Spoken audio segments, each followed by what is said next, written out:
Well, folks, it's official. TCL and Sony are forming a new company called BRAVIA Inc., which will be the exclusive manufacturer of Sony TVs, projectors, soundbars, and other audio-video products. So what does this mean for the future of Sony TVs and home audio gear? Stay tuned to find out. I'm Chris Boylan, and this is, Acoustically Speaking, Breaking News Edition. In a press release issued by both TCL and Sony today, more details have been released about the upcoming joint venture between the two companies. The plan, which we originally discussed on the channel earlier this year, has graduated from a memorandum of understanding to a definitive agreement, which is now legally binding. We've got some additional details on the deal thanks to a Sony insider. The new company will be called BRAVIA Inc. BRAVIA, of course, is currently one of Sony's sub-brands, which the company started using in 2005 for their high-performance LED LCD televisions. BRAVIA, which is actually an acronym for Best Resolution Audio Video Integrated Architecture, was expanded in 2024 to include the company's audio and home theater gear, such as speakers, soundbars, and projectors. The new company will assume ownership of all product development and design, manufacturing, sales, and logistics, as well as customer service for all associated products. And those products include current Sony-branded consumer televisions, projectors, soundbars, speakers, B2B TVs,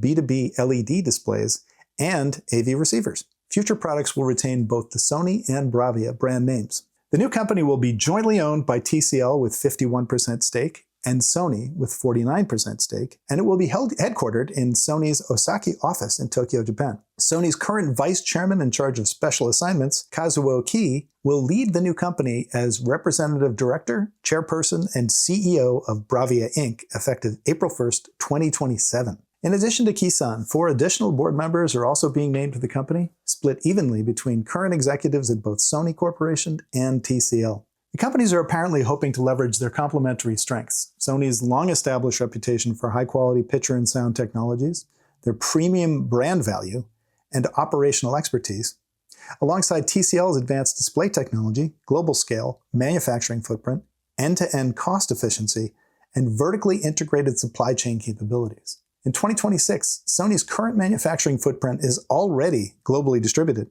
but Sony's actual ownership of the manufacturing process is highly diluted in some areas. For example, Sony's North American TV manufacturing plant in Tijuana, Mexico, that assembles most of the TVs sold in the US and Canada, is currently owned 90% by Foxconn and only 10% by Sony. This new BRAVIA Inc. venture will actually give Sony more control and oversight over the entire manufacturing process, from initial design to final assembly, and it should do so at a lower overall cost, thanks to economies of scale realized from TCL's global manufacturing infrastructure. Some of Sony's current manufacturing facilities, such as Sony's EMCS plant in Malaysia, will be transferred to TCL ownership outright as part of the deal. Discussions are ongoing about some additional facilities, such as Shanghai Swogang Visual Products Company Limited, SSVE, which is a subsidiary of Sony China responsible for manufacturing some of Sony's home entertainment products in that country. The sum of the enterprise value of the business and assets to be transferred is approximately 102.8 billion yen,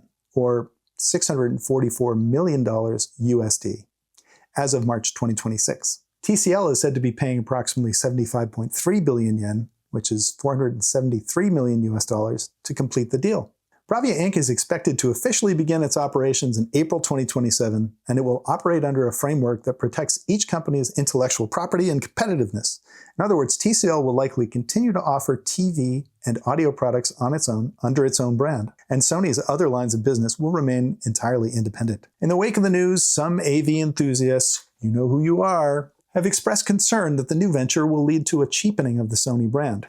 And with TCL being such a strong proponent of LCD TV, will this new venture continue to even offer OLED TVs as Sony is doing now? We've seen demonstrations of Sony's RGB backlighting technology in the past and have to say it's very impressive. I'm not at liberty to discuss any details at this time, but I will say it's going to give OLED a run for its money.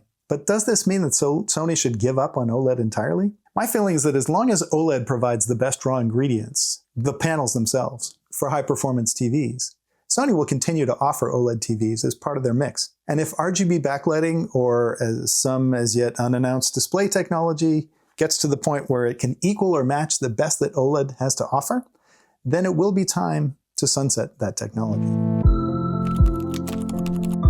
Fact is that Sony's electronic business has been struggling lately. while TCL has been growing its market share by offering products with strong performance and high value. While the Sony brand remains at or near the top in market perception for quality, Sony TVs currently only represent about 2% of global market share in actual unit sales, though the brand's higher price points mean that Sony TVs account for over 5% of market share by revenue.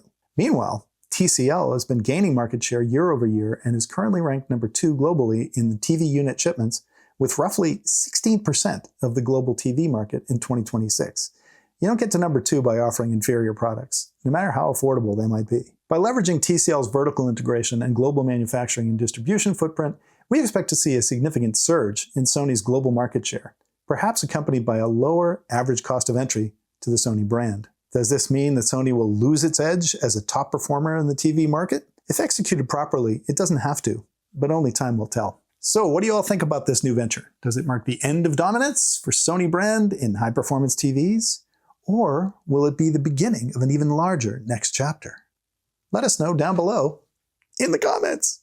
Also, don't forget to like and subscribe to Acoustics so you'll be the first to know what's new, what's hot, and what's not in audio and video technology.